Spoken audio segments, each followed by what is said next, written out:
Did you know the way you sleep could be silently damaging your heart as you age? It's true, most people don't realize that certain nighttime habits can quietly wear down your heart's ability to rest, repair, and function the way it should. In this video, we're going to look at 6 common sleeping habits that may seem harmless, but could actually be increasing your risk of heart trouble in your 60s, 70s, and beyond. From posture to timing to temperature, each of these habits can influence your blood pressure, breathing, and heart rhythm while you sleep without you even realizing it. Stay tuned until the end because we're not just identifying the problem. We're going to explore why these habits matter, what's going on inside your body when they take place, and what small changes you can make to protect your heart while you sleep. If you've been waking up tired, feeling foggy during the day, or wondering why your heart feels like it's working overtime, this video is especially for you. Sometimes the answer isn't what you're doing during the day, but what's happening while you sleep at night. Let's get started. Number 1, sleeping on your back with your head too elevated. Many people prefer to sleep on their backs, and in some cases, it can actually be beneficial for spine alignment. But when your head is raised too high, especially with multiple pillows or a thick wedge, it can quietly strain your cardiovascular system in ways that become more serious over time. When your head is elevated at too steep an angle, it slightly compresses your neck and upper chest. That position can restrict airflow through your windpipe, making it harder for oxygen to flow freely during sleep. And when your body senses less oxygen, it makes the heart work harder to compensate. That leads to increased nighttime heart rate and elevated blood pressure. 2 things that are especially dangerous if you're already managing heart issues or circulation problems. What often makes this habit go unnoticed is how comfortable it can feel at first. People raise their heads to help with acid reflux, sinus congestion, or even just out of habit. But while it may help with digestion in the short term, it puts the body in a slightly unnatural position for breathing. Over time, that can quietly wear down your heart's ability to rest properly at night. There's also the issue of circulation. When your head and neck are bent forward, even just slightly, it can alter blood flow between your brain and your heart. That's not a concern for a young, healthy person with strong arteries. But as we age and those vessels stiffen, even a small positional change can cause bigger consequences. Let's take Harold, 74. He always stacked 2 or 3 pillows at night to ease shoulder tension. But over the past year, he began waking up with a racing heart and dry mouth. His doctor suggested trying a flatter pillow with better neck support. Within a few weeks, his nighttime heart rate had stabilized, and his sleep felt more restorative. What seemed like a small change turned out to be a big deal. Your body wants to rest at night, not fight for breath. And your heart, especially after 60, needs those hours to slow down, not ramp up. So if you're someone who sleeps on your back, check your pillow height. A single supportive pillow is often all you need. One that keeps your head in line with your spine and allows for easy breathing. And if you snore or wake up feeling tired, consider tracking your sleep position. It may not feel like much, but correcting your head angle could ease the load on your heart and improve how well you recover each night. Sometimes the smallest changes make the biggest difference, especially when it comes to how your heart works while you're asleep. Number 2, going to bed right after eating a heavy dinner. For many older adults, dinner is the main meal of the day. It's when you slow down, sit with family, and enjoy a proper plate of food. But if you're heading to bed too soon after that big meal, you may be putting quiet stress on your heart without realizing it. When you eat a heavy dinner and then lie down shortly after, your body is forced to digest in a position it's not designed for. Gravity no longer helps your stomach empty smoothly. Instead, your digestive system has to work harder while you're resting, and that means your heart does too.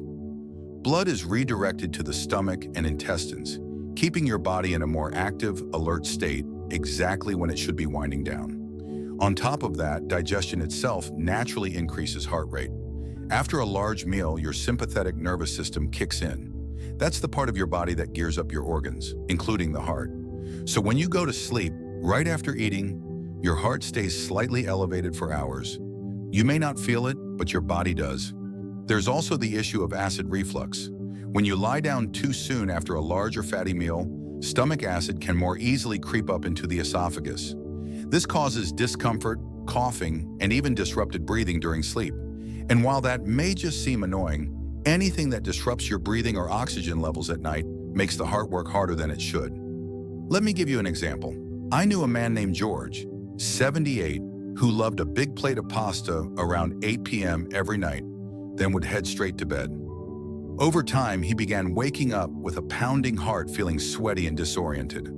At first, he thought it was nightmares. But after a heart monitor and sleep study, his doctor linked it to late-night digestion and mild reflux, triggering sympathetic responses while he slept. Simply moving dinner 2 hours earlier and taking short walks afterward helped settle his system and brought his heart rate back to normal during the night. It may not sound like much, but timing matters. Ideally, try to give your body at least 2 to 3 hours between your last meal and bedtime. That window gives your system enough time to begin digestion while you're upright, letting your body enter sleep mode without all that extra work. And if your appetite tends to peak at night, go lighter with dinner. Think soups, steamed vegetables, lean proteins. Heavy, greasy, or salty meals late in the day take longer to digest and can send your heart rate upward at the exact time it should be going down. Your body does its best healing during sleep, but it can't do both, digest and restore at the same time. So by giving your heart the quiet, restful night it deserves, you're giving yourself a much stronger chance at waking up healthier, calmer, and with far less strain on the organ that keeps you going. If you're still watching this video and finding these insights valuable, please comment number 2 below to let me know you're here. And if you haven't subscribed yet, I recommend you subscribe and turn on the bell so you don't miss any videos. Your support helps us continue creating good content to inform and inspire you. Now let's move forward. Number 3, waking frequently due to untreated sleep apnea. One of the most damaging things that can happen to your heart during sleep is something many people don't even know: they have sleep apnea. And if you're over 60 and waking up multiple times a night, gasping, snorting, or feeling short of breath, you might be experiencing it without realizing what it is. Sleep apnea is a condition where your airway becomes partially or fully blocked during sleep. When this happens, your body momentarily stops breathing. Your brain quickly wakes you up, sometimes just for a second, to get you breathing again. Then you fall back asleep. This can happen dozens, even hundreds of times a night without you fully noticing. But your heart notices every time. Each pause in breathing reduces oxygen levels in your blood. Your body responds by activating the stress system, increasing blood pressure, and telling your heart to work harder. Over time, this repetitive stress damages your cardiovascular system. It can lead to arrhythmias, high blood pressure, thickened heart walls, and a higher risk of stroke or heart failure. What makes it even more dangerous is that many people assume their poor sleep is just part of aging. They blame it on stress or say they're just light sleepers. But if you're snoring loudly, waking up gasping, or feeling exhausted during the day, even after a full night in bed, those are red flags that shouldn't be ignored. Let me share a story. Linda, AAD 76, had been feeling tired for years. She thought it was just part of getting older, but her daughter noticed she would fall asleep in the middle of conversations and would snore loudly at night. After a simple sleep study, she was diagnosed with moderate sleep apnea. Once she began treatment with a CPAP machine, a small device that keeps her airway open, her daytime energy returned, and her blood pressure dropped by almost 20 points within weeks. Sleep apnea doesn't always look dramatic. It doesn't always come with loud gas or big awakenings.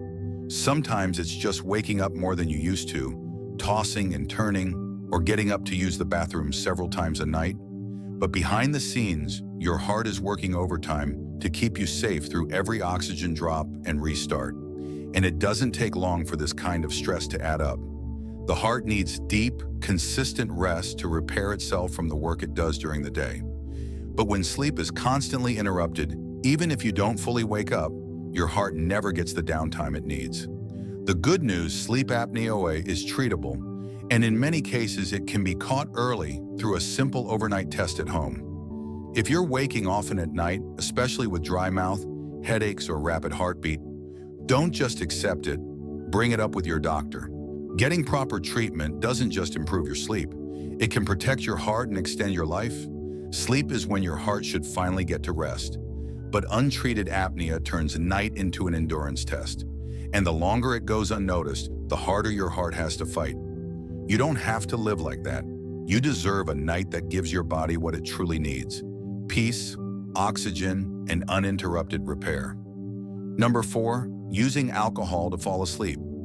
Many people over 60 enjoy a glass of wine or a nightcap before bed. It feels relaxing, even comforting.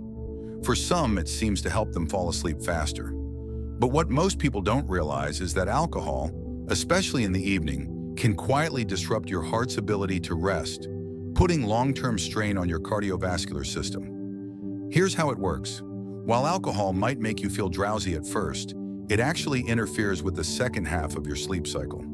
As your body metabolizes the alcohol, your sleep becomes lighter, more fragmented, and less restorative.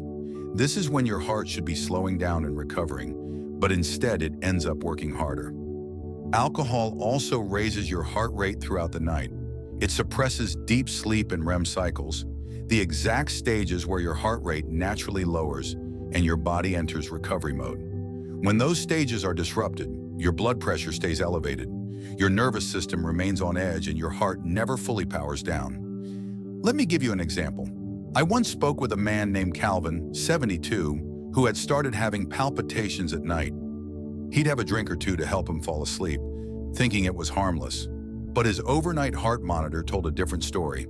His pulse would spike between 1 a.m. and 4 a.m., just when his body should have been resting most deeply. After cutting back on alcohol, not only did the palpitations stop, but he said he felt clearer and less anxious during the day. What's important to understand is that alcohol also affects your body temperature, hydration, and breathing. It can contribute to nighttime sweating, disrupt your circadian rhythm, and increase the chances of sleep apnea episodes. All of that puts extra work on your heart at the exact time it should be recovering. Now, this doesn't mean you can never have a drink, but if you're using alcohol as a regular sleep aid, that's where the danger grows. It may help you nod off, but it robs your body of the deep healing sleep your heart depends on. If you're finding it hard to fall asleep at night, there are better ways to support rest. Ways that don't quietly sabotage your heart. Try a warm shower, light stretching, gentle breathing exercises, or a consistent wind-in routine. These won't just help you fall asleep, they'll help you stay asleep, which is what your heart truly needs. Because the real goal isn't just drifting off, it's staying in that deep, healing sleep long enough for your body to repair. And when alcohol gets in the way of that, your heart ends up paying the price, even if you don't feel it right away. If you're still watching this video and finding these insights valuable, please comment number 4 below to let me know you're here. And if you haven't subscribed yet, I recommend you subscribe and turn on the bell so you don't miss any videos.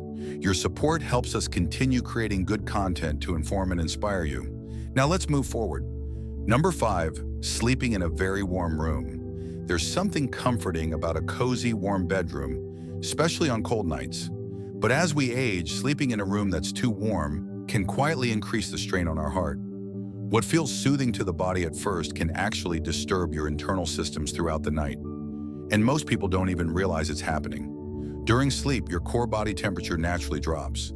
This drop is part of what helps signal to your brain that it's time to rest. It allows your metabolism to slow down, your muscles to relax, and your heart rate to decrease. But when your room is too warm, whether from heaters, too many blankets, or closed windows, that cooling process is interrupted. Your body ends up working harder to shed heat, which keeps your heart slightly more active than it should be. And here's where it gets serious. That small, continuous effort to regulate your temperature can raise your heart rate and blood pressure during the night, both of which can prevent your cardiovascular system from entering true rest mode. You may not wake up in a sweat, but your sleep will be lighter, less restorative, and harder on your heart. There's also the issue of hydration. Warm rooms, especially in the winter when heaters are running, tend to dry out the air. This leads to drier nasal passages, mouth breathing, and even mild dehydration, all of which can increase nighttime heart rate and reduce oxygen flow. And for older adults, even mild dehydration can affect blood thickness and circulation, quietly burdening the heart.